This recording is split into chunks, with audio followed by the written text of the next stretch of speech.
Welcome to CMD news. నా పేరు దివ్య. నేటి వార్తా విశేషాలు. చిత్తూరులోని టీడీపీ కార్యాలయంలో టీడీపీ జిల్లా అధ్యక్షుడు సిఆర్ రాజన్ చిత్తూరు జిల్లా పార్లమెంట్ నియోజకవర్గం మహానాడు వేడుకలు గురువారం జరిగాయి. చిత్తూరు పార్లమెంటుకి సంబంధించి 24 తీర్మానాలను మహానాడులో ఆమోదింపజేసినట్లు తెలిపారు. గత 5 ఏళ్లలో వైసీపీ పాలనలో తెలుగుదేశం నాయకులపై పోలీసులు పెట్టిన తప్పుడు కేసులను కొట్టేయాలని ప్రభుత్వానికి ప్రతిపాదన చేస్తున్నట్లు పేర్కొన్నారు. సూపర్ 6 పథకాలు అమలు అవుతాయని, ఈ విషయంలో ప్రజల్లో అనుమానం అవసరం లేదని తెలిపారు. చిత్తూరు జిల్లాలో సెంట్రల్ మ్యాంగో బోర్డు ఏర్పాటు, జిల్లాకు యూనివర్సిటీ ఏర్పాటు, అడవిపల్లె రిజర్వాయర్ నుండి చిత్తూరుకు తాగునీటి సరఫరా కోసం కృషి చేస్తున్నట్లు పేర్కొన్నారు. సమావేశంలో ఎమ్మెల్యేలు గురజాల జగన్మోహన్ నాయుడు, గాలి భానుప్రకాష్, మురళీమోహన్, ఎమ్మెల్సీ కంచర్ల శ్రీకాంత్, చుడా చైర్మన్ కటారి హేమలత, మాజీ ఎమ్మెల్సీ దొరబాబు తదితరులు పాల్గొన్నారు.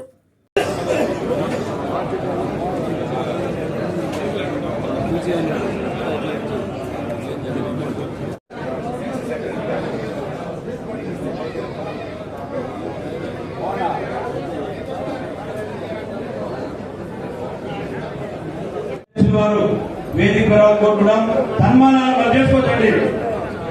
మంది క్రమపార్టీ అధ్యక్షులు డాక్టర్ సిఆర్ రాజన్ గారిని వేదిక ఆహ్వానిస్తూ, అదేవిధంగా వెంటనే ఎన్టీఆర్ విగ్రహాన్ని పూజా కార్యక్రమాలు వెళ్ళాలని కోరుతున్నాం.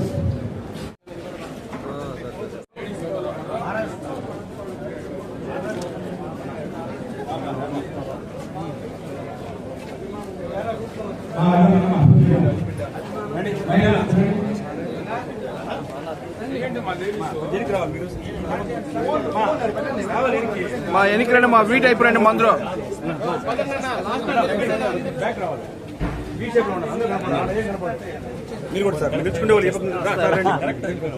ఇప్పుడే మన ఎమ్మెల్సీ అదేవిధంగా రాష్ట్ర ఏపీఎస్ఆర్టీసీ వైస్ చైర్మన్, అదేవిధంగా జాతీయ క్రమశిక్షణ సంఘం సభ్యులు పెద్దలు గారు కూడా స్వాగతం సుస్వాగతం. రాష్ట్ర శాంతారాం గారిని సాధారణంగా ఆహ్వానిస్తున్నాం.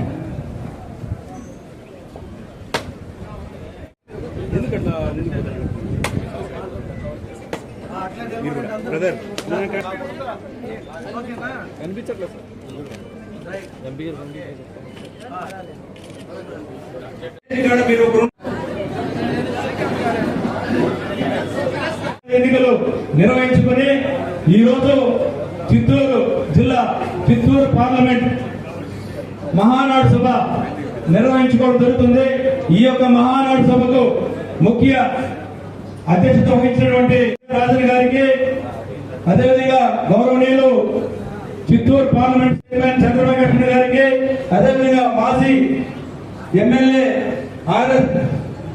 ఏఎస్ మనోహర్ గారికి, అదేవిధంగా మాజీ ఎమ్మెల్యే రాజు గారికి, తెలుగు మహిళా అధ్యక్షులు కార్యాల అరుణ గారికి, యాదవ్ సహకార కమిటీ అధ్యక్షులు రాష్ట్ర తెలుగు రైతు కార్యదర్శి జనార్దన్ రాజు గారికి,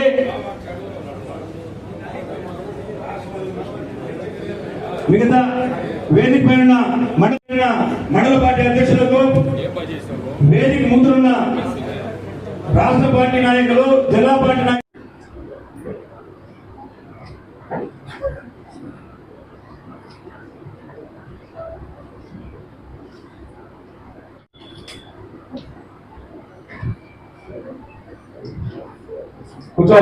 నిగ్గు చేసి అవన్నీ కూడా నిగ్గు చేసి ఈ పార్లమెంట్ కు అత్యధిక నిధులు రాబట్టడానికి ప్రత్యేక కృషి చేస్తున్నటువంటి దగ్గుమల పురారావు సార్ గారు దీర్ఘకాలికంగా పెరిగిన ఉన్న జిల్లాలో పెరిగిన ఉన్న కాట్పాడి తీర్మానం ప్రకటించిన తర్వాత మన శాసనసభ్యులు అందరూ కూడా ఈ యొక్క తీర్మానం ఆమోదిస్తారు.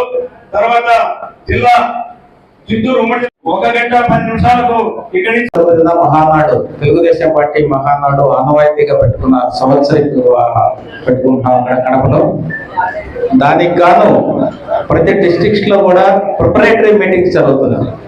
మా కాన్స్టిట్యున్సీ లెవెల్లో వాళ్ళకున్న సమస్యలను రిజల్యూషన్స్ పాస్ చేసి డిస్ట్రిక్ట్కి పంపడం, తర్వాత ప్రతి డిస్ట్రిక్ట్ లో కూడా పార్లమెంట్ స్టేజ్ లో అవన్నీ కూడా క్రోడీకరించి మనం స్టేట్ పార్టీకి మనం సమర్పిస్తాం. వాటికి మన సమస్యలు అట్లాంటి రెజల్యూషన్స్ కూడా తయారు చేశారు జనరల్ సెక్రటరీ మన ప్రెసిడెంట్ గారు. అవి కూడా చదువుతారు ఇప్పుడు ముందు. అయితే ఈ సందర్భంగా మనం రిజల్ట్స్ రాకపోయినా కూడా ఎలక్షన్ అయిపోయి ఇప్పటికి 1 year అయిపోయింది. ఈ 1 year అయిపోయిన తర్వాత ఈ 1 yearలో మనం ఏం చేసాం, పార్లమెంట్లో ఉన్న నాయకులు కానీ అసెంబ్లీలో ఉన్న ఎమ్మెల్యేస్ కానీ ఏం చేశారు అనేది అందరం కూడా అనలైజ్ చేసుకుంటా ఉన్నాం.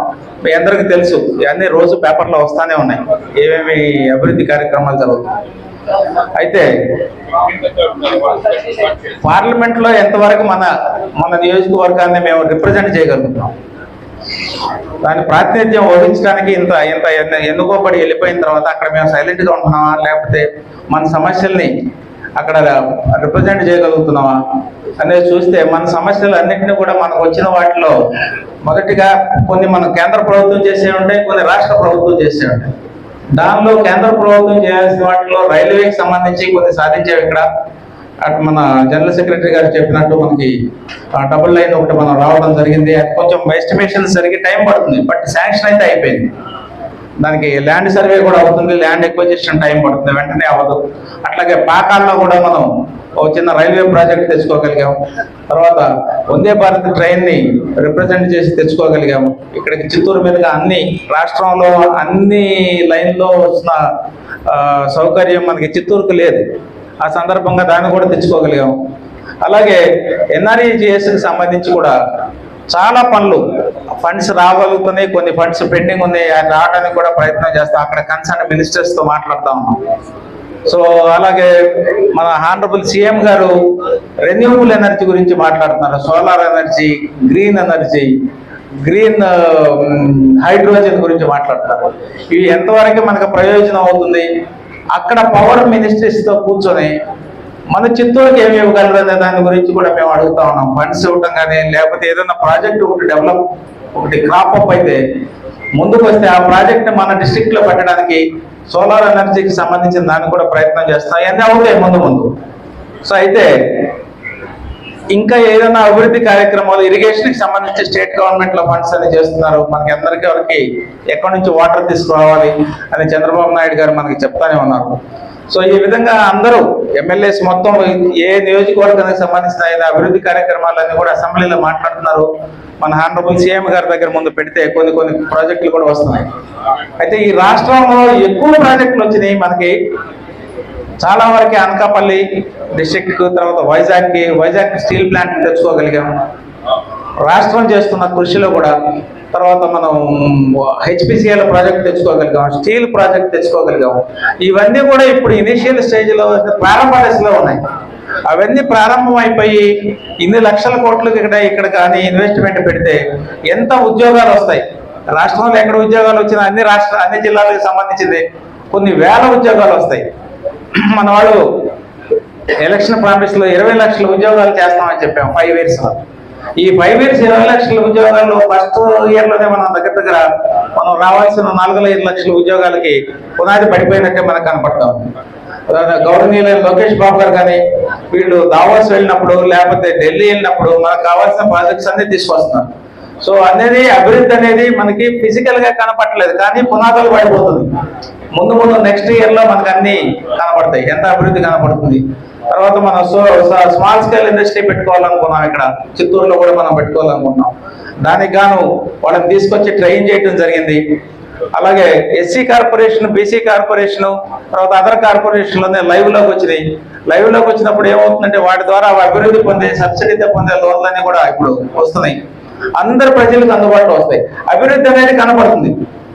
అట్లాగే సంక్షేమం కూడా మన ఆనరబుల్ సీఎం గారు ప్రామిస్ చేసినట్టు సంక్షేమం ఒక పక్క కనపడుతుంది. పెన్షన్స్ వచ్చేసినాయి. తల్లికి వందనం కూడా రేపు అనౌన్స్ చేశారు. తర్వాత ఆర్టీసీని అనౌన్స్ చేస్తున్నారు, ఫ్రీ సర్వీస్ ఉమెన్ కి. తర్వాత సిలిండర్స్ ఇచ్చేశారు. తర్వాత అట్లాగే మనకి సంక్షేమం ఒక పక్క, అభివృద్ధి ఒక పక్క, రెండు ఎక్కడ కూడా రిలెంట్లెస్ గా, అంటే విశ్రాంతి తీసుకోకుండా చంద్రబాబు నాయుడు గారు మనకి ఆనరబుల్ సీఎం గారు చేస్తా ఉన్నారు.